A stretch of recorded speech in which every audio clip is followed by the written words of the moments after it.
All right, we have an excellent panel today in our discussion today, and I was talking to Ozzy, and I was, talking to folks about the importance of cybersecurity. So we want to dive into that, but first I want to give the folks, our speakers on the line, an opportunity to introduce themselves. And I'll start with you, Ozzy. You go ahead and you can introduce yourself to the group, please.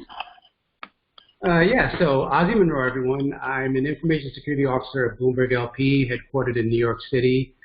I lead a team which provides information security oversight throughout the organization with a particular focus on regulated entities. I've been with the company since 1990, which was my first job after serving 4 years of active duty in the Air Force. And thanks for having me, by the way. No, thank you for joining us. Vernicia, you're up next, dear. Yes. Good evening, everyone. I'm Vernicia Gaffney. I currently work as a senior cyber consultant for Deloitte & Touche in Southeast Asia. So I'm located in Singapore at the moment with a focus on cyber strategy and risk, and I've been with the company for a little over a year now. That's awesome. And Sure. Good evening, everyone. This is Claude Knight. I'm a managing director with PricewaterhouseCoopers out of Philadelphia, part of our cybersecurity, privacy, and forensics practice. Been with the group now 7 years. Prior to that, I had some industry experience and was with another consulting firm before that. So all in 25 years of IT security and governance work. Awesome, awesome, awesome. So I wanted to end this year with... Sorry, Mary, if I can jump in and introduce myself. Oh, yes, please, Ashley. Hi, everyone. I'm Ashley Tyson. I work with Ozzy. I'm also at Bloomberg, part of the Bloomberg diversity recruiting team. So we are supporting all of our divisions, especially Ozzy's team, in reaching out, raising awareness, as Bloomberg is a fantastic place to work for people from all backgrounds and demographics. Awesome. And you had another person here from Bloomberg, correct? I think we did. Dave actually has fallen off. He isn't feeling too well, but I'm here representing him. He'll be back next time. Sorry, I did not know you were out there. I apologize for that. So we're gonna, start into our discussion, and then we're gonna talk a little bit later with Ashley about some of the wonderful opportunities at Bloomberg. But I really wanted to dive into our discussion, our panel discussion, because we talk about cybersecurity, and we're all in the field. We all hear this stuff. Cybersecurity is important, how important it is, and organizations of all sizes should think about it and do something about it. We have the ransomware issue up in Maryland right now. Maryland schools are down because of a ransomware issue. We see all of these things, and we see it's a priority.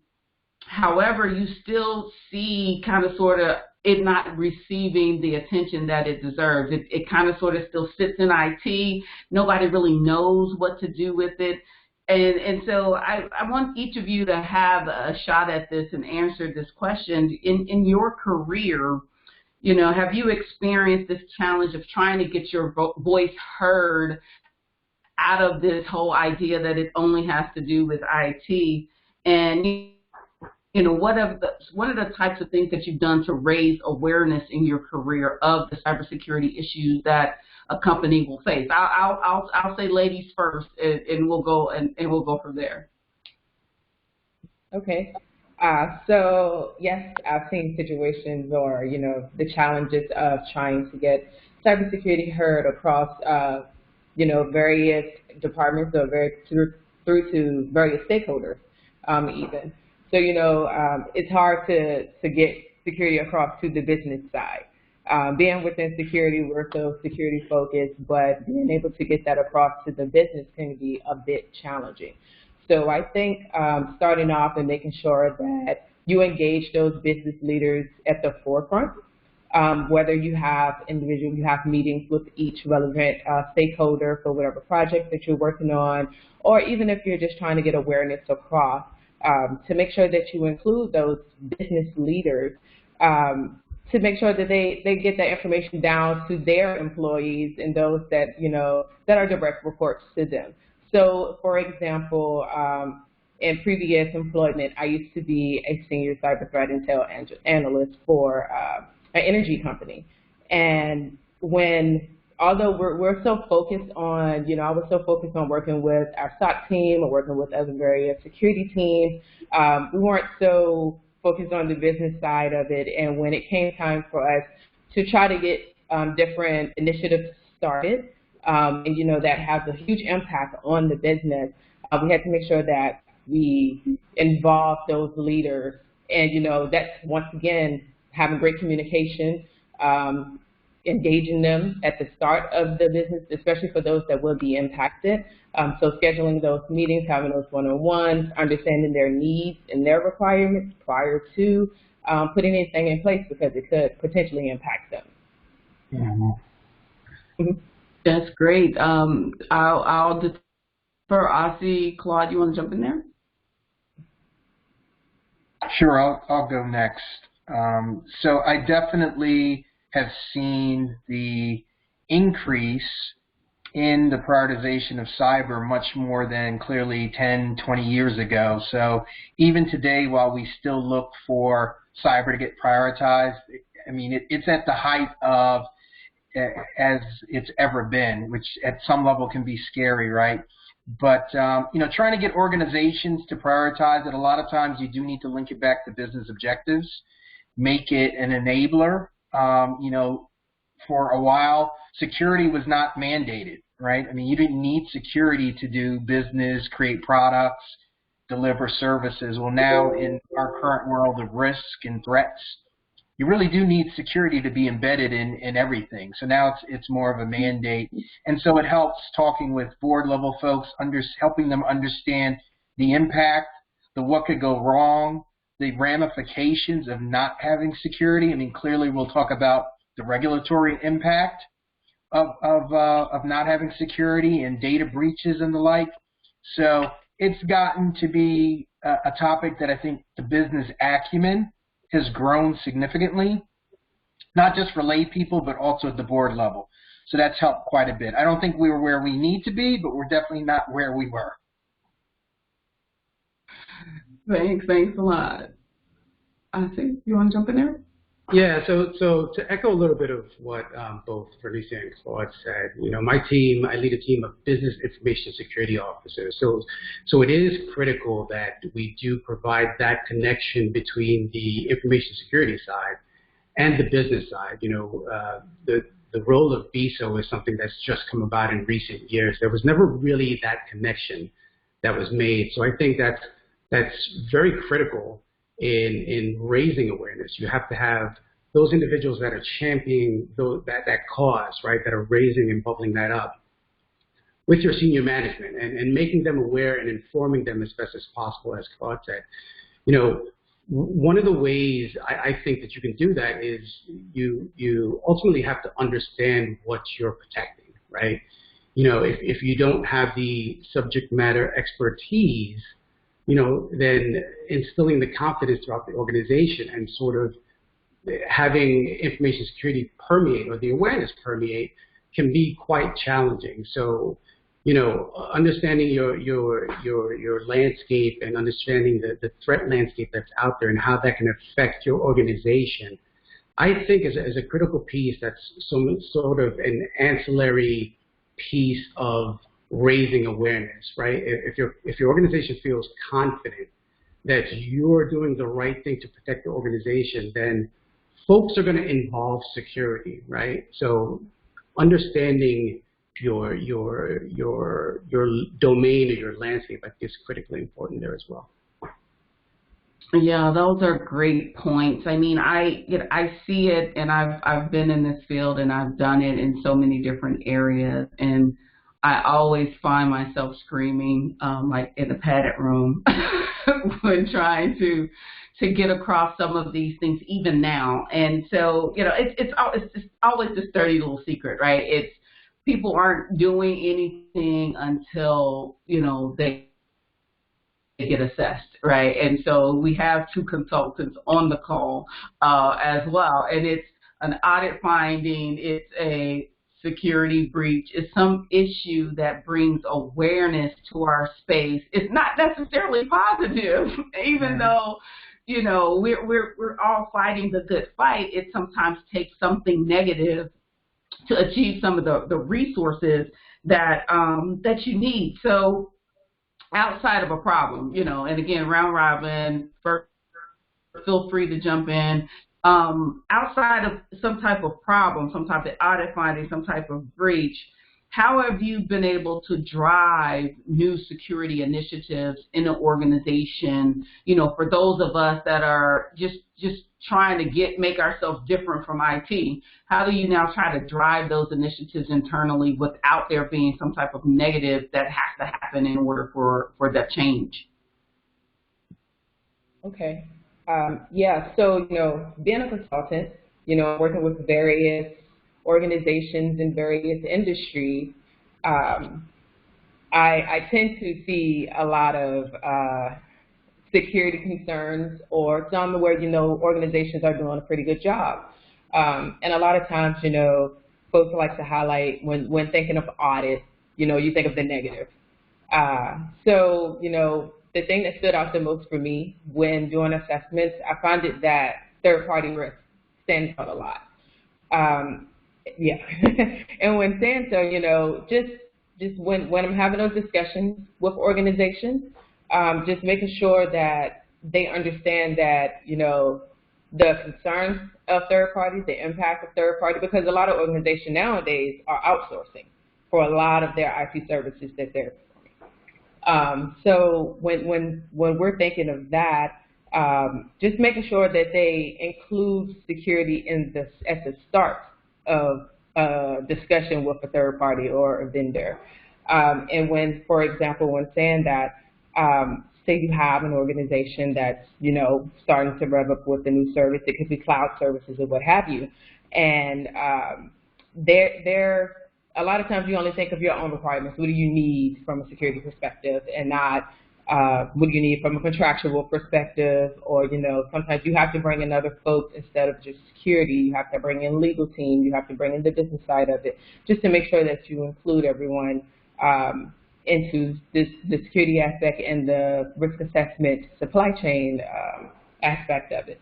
So, like I said, it's been a lot of third-party risk that stands out to me, and being able to tackle that. So just informing people, hey, perform risk assessments at the start of an engagement and throughout the engagement, and make sure that you follow up as well, because there's been issues where, you know, you get an organization, you bring a third party into your organization, but then you don't do it for another risk assessment or follow up until years later. And then you identify additional issues or concerns where you could have caught that throughout your engagement or contractual agreement with that organization. So definitely a lot of third party has been. that is something definitely that is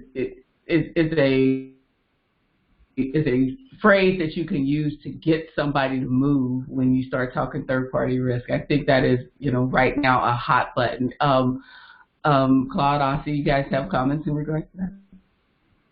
Yeah, you know, the third party is definitely up there on my list, and you know, regulatory requirements also help drive the initiatives within your organization. But you know, I think one aspect we sometimes overlook as security teams is, you know, becoming a better partner across the organization, right? If you want to drive that initiative, you have to partner with these other teams, right? Security should become part of the conversation early and often. That should apply to, you know, your build or your buy business model, and you should be looking to partner with R&D teams so that they can consider, you know, security early in the design phase. You know, also, like, what does your procurement process look like? You know, are the procurement teams considering the vendor or the third-party assessment, as Vernicia just said, to the you know, are they considering that before they make a decision on moving forward with procurement? Those are all critical factors. I think also, though, in part of becoming a better partner is as security teams learning to compromise with a business unit. When you have somebody that comes in and says, hey, I'd like to use application blank, right? Your response, typically a security team, some security teams that respond by, no, blank isn't allowed, right? Instead of saying, hey, blank brings a certain amount of risk to our company, but there are these other options that I think can serve your use case as well. And those two responses are gonna elicit sort of different a different response from the end user as well. They can feel like you're working with them and you're collaborating with them and you're willing to compromise, or the next time they need approval for security, they might just go around security and try to just get something done on their own, which doesn't serve the overall arching security goal well at all.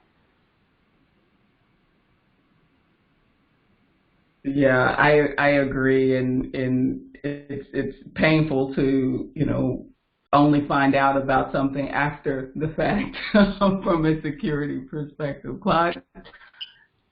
Yeah, I think giving security the opportunity to be a differentiator in the marketplace really helps drive initiatives. So in our time and space where so many consumers are buying based on trust, that really comes down to, can you protect my data? Do I feel comfortable giving an organization my data, my credit card, et cetera? So, you look at some of the ads that we're seeing, whether it's Apple, it's Google. I mean, the theme of those ads oftentimes will hit on, we're going to protect your information, right? We're going to allow you to use our apps. We're going to allow you to use our platform. We're going to allow you to do seamless banking, seamless social communications, but we're going to do it in a way that we are going to protect your data. So you're trying to build trust into those products and services. And when that becomes the priority or the differentiator for a buying community, now all of a sudden the folks who are creating these products, they want security built in. They're coming to you and saying, hey, we need you to help us create a secure platform, a secure application, a secure service, because we need to have that as a differentiator in the marketplace. So when you can position security from that perspective, now you become popular, right? Which usually you are not. So that's a good place to be. Yeah. Yeah, that's awesome. And I thought about the Cyber Reason commercial, the owl. I think that, have you guys seen the Black Owl Cyber Reason commercial, or do I watch too much football? Anybody see that commercial? Yeah. It's Cyber Reason, the vendor Cyber Reason, where they have a robotic black owl that's talking about cyber. I think it's a cool commercial. But I guess I watch too much football. Anyway, because the only time I really see it is when I watch the football. And I was like, oh, that's a cool owl. It's somebody on the phone. Thank you. Somebody in the chat. Somebody else tell me they've seen this. You haven't seen it? Oh, come on, mostly. Okay, somebody need to see that commercial. Anyway, so as you guys know, I wear multiple hats. Right now I'm Santa's little helper. But I wear the privacy and cybersecurity hat in my day-to-day, and so I'm curious to see, because I'm hanging out with the lawyers. The lawyers are the lawyers, and we are a special breed. But so are cybersecurity people. We're a special breed too. So I'm trying to find out from you guys, from an operational perspective, how are you seeing the privacy laws and the changes of privacy laws creeping into cybersecurity, and are you getting that, let's say, push and pull between cybersecurity folks and the lawyers in the privacy realm to see who's responsible for what? I'm curious to see what you guys are seeing. Yeah, I can jump in. It's interesting. You mentioned ransomware before, right? And I'm baffled how most any company these days cannot consider like data privacy initiatives in your security program, right? When you have these threats out there like ransomware. Ransomware is increasing by the day. Every day you read about a handful of ransomware attacks. I think it was Kmart that I read either today or yesterday that got hit by a ransomware. And also as companies get smarter about backing up their data, right? They're deciding not to pay the ransomware. So the malicious actors, what are they doing? they're now threatening, okay, if you don't pay, we're going to release the data to the public, right? That is a considerable data privacy concern, right? And that alone should be driving how the controls you put in place around your data privacy initiatives and how you secure it. You know, you mentioned GDPR and there's CCPA in California. CCPA, for instance, has considerations around safe harbor provisions, right, for encryption of data. So if you can show us that you've encrypted the data, then you can probably skirt a fine if there's a breach. You know, if you're doing business in California, I don't know why a business would not encrypt their data, right? Because you're offered these safe harbor provisions. So there are a lot of aspects here that cross over between the data privacy initiatives and the security controls that we have put in place. Yeah, I see a lot more partnership in organizations because ultimately I think they recognize they kind of need one another, and a lot of times they're fighting the same fight. You know, privacy, I will say, probably was behind security for a long time, right? And we still don't have a unilateral, you know, privacy mandate in the U.S., which, you know, is just maddening. But that's a different topic.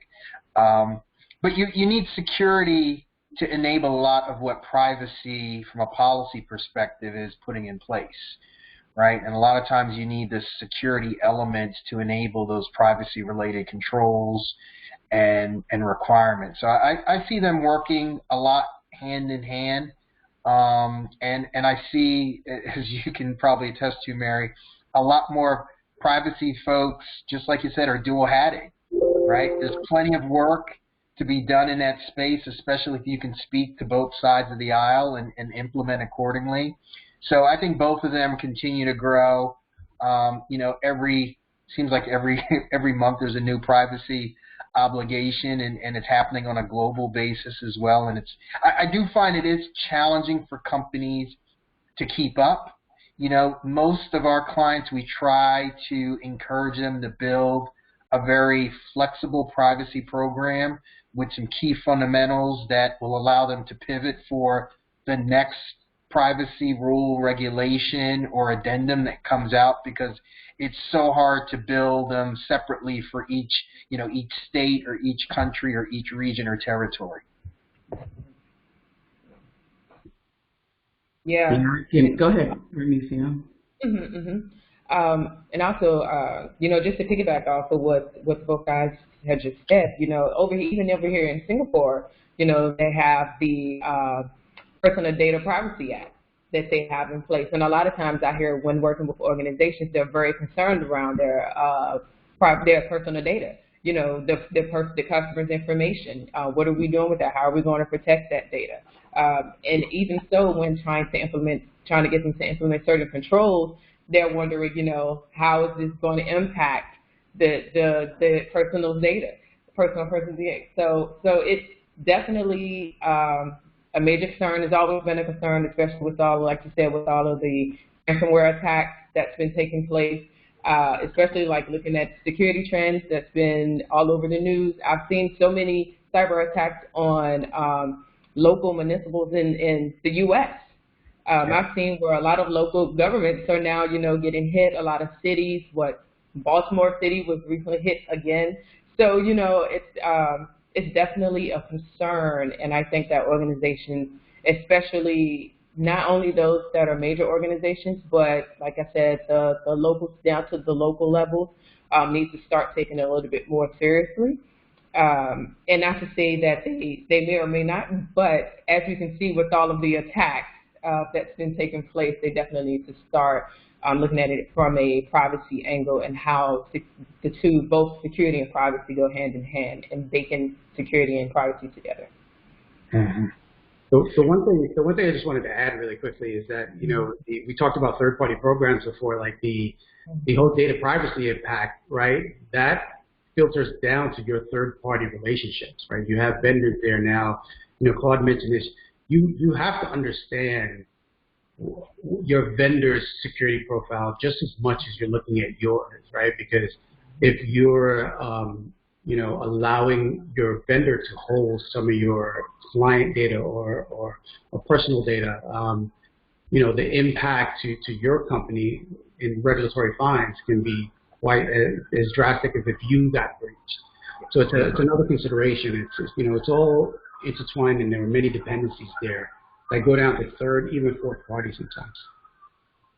Yeah, and of course, because I wear both hats, I'm not sleeping on both sides of my brain, and so it's. But what's really interesting to me, and being in operations, being on the cybersecurity side for so long, and part of my career in incident response, what really is fascinating is many of these regulations, and I don't know if you guys know this, even CCPA. And now you're going to have to deal with CPRA, which is the new legislation California just passed back in November. They only require reporting. This is loosely when there's clear text, right? And so when things are transmitted or you have a breach where it's not encrypted, as you pointed out, so you can't really have a reportable privacy breach without really having a cybersecurity breach. So, it makes sense to marry those two areas of the business and work with them. Now, like I said, I can sit in both spaces and say, okay, this is what the lawyer meant when they said this, because lawyers don't understand that even when you're reading GDPR, they're really concerned about things in the clear, not encrypted data. There's this safe harbor. So it's like, why can't you understand that this technical control that you can put in place reduces your risk posture in both areas if you just understand what is asking you to do. So, GDPR doesn't scare me, CCPA, CPRA doesn't scare me, but mainly because I understand the technical controls that can be put in place to actually comply and reduce that cyber risk. But believe I'm still in that padded room screaming on both sides in the privacy and cybersecurity space. So, all right, so I want to get into the last question before turning it over to Ashley. I think that's Ashley, right? And before turning it over to her to talk about what Bloomberg has. But, a lot of the times what I like to do in these calls is to give our practitioners advice, right? And to give them, some hope when they're in their organization, like me in the padded room, trying to get people's attention on some of these efforts. What can they do what have you found successful? If you give them a couple of pieces of advice that they can take away from today that they can try to incorporate in their day-to-day to try to now get people to understand or drive those initiatives that they may see, based on the forefront, like ransomware changing into really, I'm going to expose your data if you don't pay this money type of thing. How do they now explain that to the powers that be to get the necessary attention? So I'll stop there. What do you advise, counsel? Yeah, I'll start. I mean, clearly there's plenty of cases that are mirrors of every company that's out there, whether you're in, government, whether you're in financial services, you're in healthcare, hospitality. So it's very easy to pull the scare tactic card and say, this could be us. Here was the breach. Here were the details of the breach. We have the same level of exposures. So that's one way, and unfortunately it does work, but that isn't always the way you want to go about driving priorities. The other way goes back to what I initially started, was about creating more of a positive in terms of trust with your consumers, in terms of ensuring that you're putting out products and services that meet the expectation. I mean, we all have an expectation that our data is secure. We hope not to think about it, right? So leveraging that hopefully will help make that a priority. Using benchmarking data is also another great way to get senior management to take notes. A lot of times folks they respond to competition, so when they see everyone else in their peer group, right, are at a certain level of cyber maturity, then all of a sudden they feel like, oh, we have to take action. So that's a couple, thoughts that I'll chime in with that could help raise the attention around the cybersecurity imperatives. I'll jump in. And I think earlier in the conversation, Ozzy hit it on the head as well. Just making sure that you include the businesses at the start. Making sure that you integrate security within the business, and you have the two talking at the start of any engagements, or just to make sure that the communication is driven between the two of those. And also including, especially at the top level, executive level, a lot of times organizations, you see all these attacks that's taking place that organizations will say, or those leaders will say, well, how does this impact our organization? It hasn't happened here yet, so why should I be concerned? So, how do you get that across to those executives just to ensure, okay, this is why security is important, and this is why we need to put a focus here in making sure that we include that with the business as well. And in a way that you could do that is to, like I said, get those conversations started early, understand the needs of not only your executives and the relevant business leaders, and then start, understanding those needs and how in security you can meet those needs, and just come to a compromise and letting them know, like, hey, these are the impacts that you can have, as you can see from all of the cyber attacks that's been taking place. But if we put these in place, this is how we can lessen or reduce that risk, in turn saving revenue or saving money from the cost of or impact of a cyber attack. If you speak to the business or executives at a cost level or monetary level, then it helps out a lot in providing, smart metrics. It definitely helps as well. I've seen smart metrics, tend to help because, executives tend to like numbers. So numbers talk. Agreed. So basically my advice would just be echoing a little bit of what I said before and what Claude and Vernicia have also stated. You have to make sure that you understand your program's strengths and weaknesses, right? And make sure you communicate that up to senior management. Don't be afraid to communicate the gaps in your programs either, right? That that's part of instilling the confidence, right? Showing, hey, we're strong here, we're not so strong here. Here are the compensating controls. Here's how we are handling that, and make sure that senior management is well informed, so that they can make the decisions they need to make on resources or funding that needs to be allocated. And the only other thing I'd say that it's not necessarily a tool to be used, and it's actually a stick more than a carrot. It's a little bit of what Claude mentioned before, but you have a lot of regulators these days that are holding senior managers accountable for their security programs. You look at the FCA and their SMCR, right, where senior management is held directly accountable for security. A little bit more of the stick than the carrot, but as security professionals, we'll take all the help we can get to try to push the initiative forward. That's funny. And also, I would say, from experience, you have to take time to build appropriate relationships, and build that level of trust. And that's a theme I think that's gone through everybody. When you're trying to build something for the business, they have to trust that you're not going to come in and put the halt on everything they're trying to do just because you're, risk averse. And lawyers are just as risk averse as cybersecurity professionals. But you want to be able to say, okay, well, that what was said before, and I think Ozzy said this before, which is, you may not be able to do this, but let's move, you may be able to do this. So thank you all for the panel. We're going to transition now. Ashley, are you still out there? I am. Thank you. All right. We're going to turn this over to you so you can wow us with the D&I effort, or DEI. I don't know how you guys use the terminology of Bloomberg. So you can talk to us about the initiatives that you guys have in place. There we go. We use both. We're open to both. Definitely focused on both the outreach and the awareness building and the internal strategic efforts, just to make sure that we are equally supporting everyone that we bring into our firm.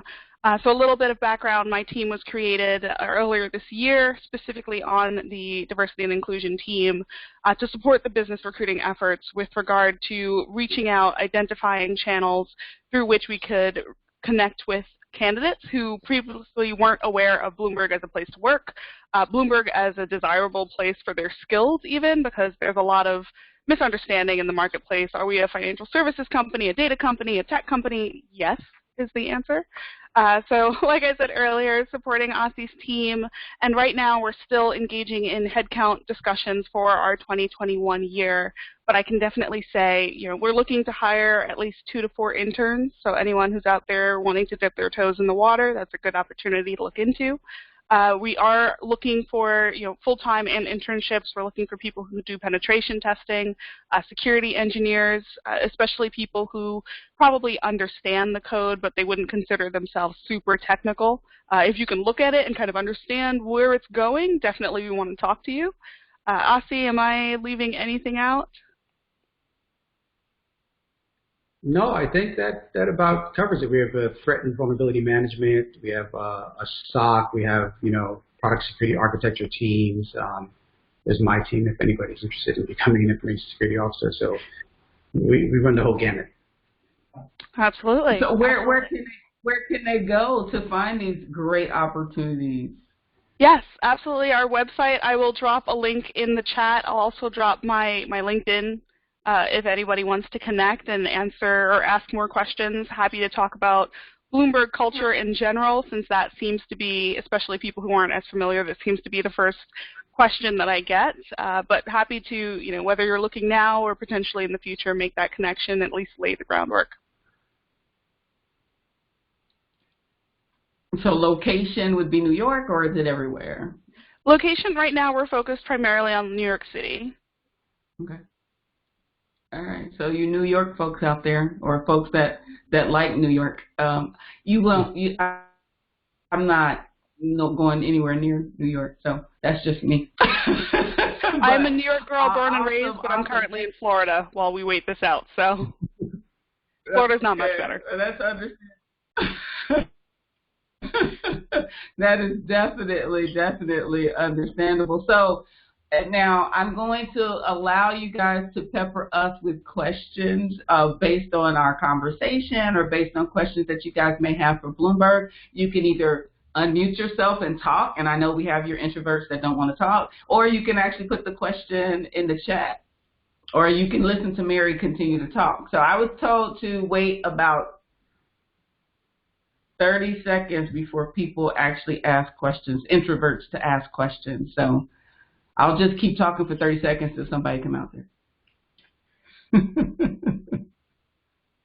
And I can see the attendees. Please don't make me start asking questions of people. That would be rude, wouldn't it? I know most of you anyway.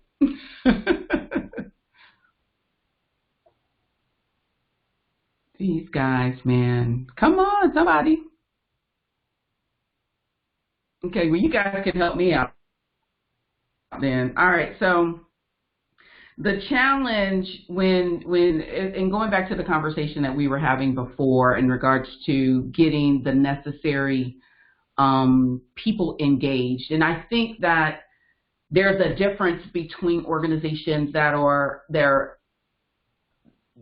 regulated or even regulated in the cybersecurity space, and then you have your small and mid. Now, I've operated or tend to operate for my consulting practice and my law practice with the small and mid-sized organizations. And one of the things that I always get from them is this whole thought that I'm too small to be hit, and nobody's thinking about my information. They don't care, and I'm not a target. So that challenge, I'm fighting that good fight. So come on, somebody help me out on how to get these folks to understand that the criminals don't care how small you are. They're just looking for an opportunity to take advantage. Come on, speakers, help me out. Anybody? Yeah, no, I was going to say that's exactly right. The size doesn't matter here. It's about the value of the data. As we think about current state, I mean, it's amazing how much threats have been attempted at not just the big pharmaceutical companies, but even the smaller bio ones and those part of the supply chain and those part of distribution. Because again, to your point, Mary, it's not necessarily about, you know, the biggest company. Sometimes it's the easiest company, right? And sometimes the smaller folks who, again, are looking at where they spend their money and make their investment, they're going to say, well, I'm too small, I'm not going to invest in security. Well, you could be quickly out of business, especially if you have some really robust IP, or you have a data breach and, you know, fines and penalties. So it is important they understand that it's about the value of their data. And I always preach your security program should be commensurate with your risk and your asset base, right? If you are Goldman Sachs, you're going to have a different level of a security program versus if you're, you know, a mom and pop shop. But it still needs to be appropriate for the size and business and operations and the value of the assets that you have. I just want to tack something on to Claude's point because it's interesting, and I want to tie it back to the whole recent increase in ransomware attacks because, you know, you can follow there are some Twitter handles out there that I follow that, you know, report on ransomware attacks, and it's amazing the small mom and pop shops that are getting hit with ransomware, right? And you know, there are two ways to look at this, right?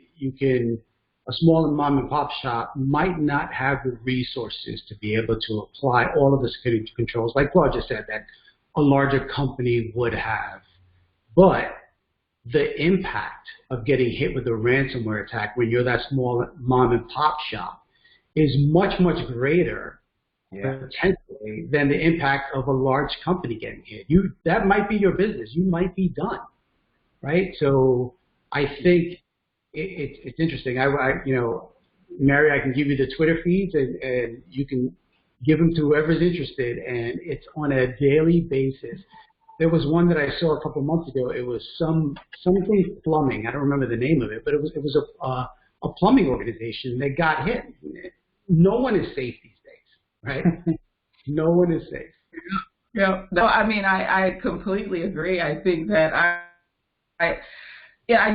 I do my best to inform and let them know. I mean, even I just saw something today about the COVID19 vaccine, and people are now starting to get hit, or organizations that are involved in that process in the supply chain. And actually, you know, and that's where the whole business email compromise thing will come in, you know, when we're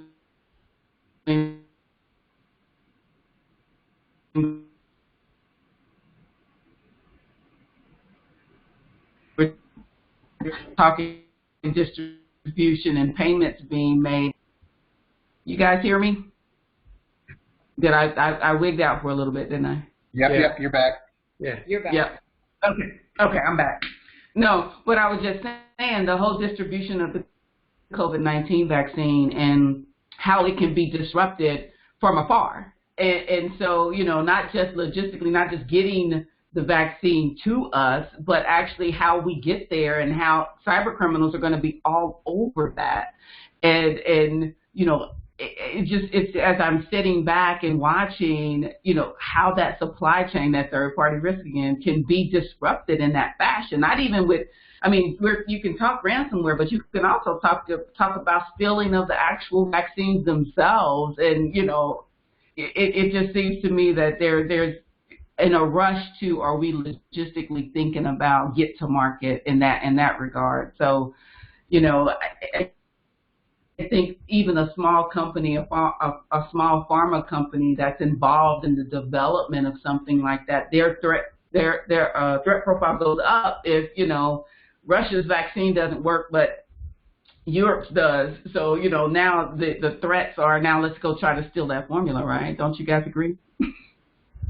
Yeah, absolutely. Like, you know, I think the criminals are becoming more opportunistic now than anything. It's not, you know, if you look at when we first went into the pandemic in March, the theme of attacks, you know, heavily weighted towards COVID. So, and then it shifted to the relief funds that the federal government was providing. Right? So now it's to vaccines. They're going to take the opportunity no matter what, and you can get caught in that rising tide really quickly. So it's something that, again, no matter the size of your organization, you should be considering if you're considering security. Yeah, so everybody tell their grandma that they cannot order the vaccine on Amazon. Can we do that? I know Jeff Bezos has a lot of stuff on Amazon, but not the COVID-19 vaccine. So, I mean, even with the census and, I mean, all of the attacks are, of course, they follow the news. So, interesting to see how that all plays. So I know we're coming up on time. I will pause here and allow anybody that may have a question to ask a question. We have about 5 minutes left.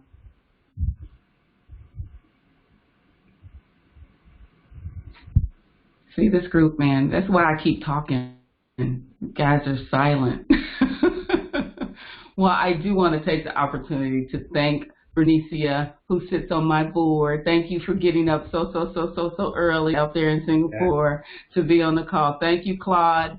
Thank you so much for all your support and continued support. And thank you, Ozzy, for blessing us and being on this call and bringing opportunities to our groups, which is what we want to do. And we will be launching some new things in January for 2021, so be on the lookout. It's heavily themed towards virtual type of events and things like that, but we have some things that are in the works that we just have to solidify. So thank you all for your attendance, and thank you all for your support, and I look forward to once again providing these calls coming again in the new year. So have a great holiday season. It's 5 o'clock here, so I can get a adult beverage to match my hat, and you guys have a good one. All right, thanks again. Thank you. Thanks.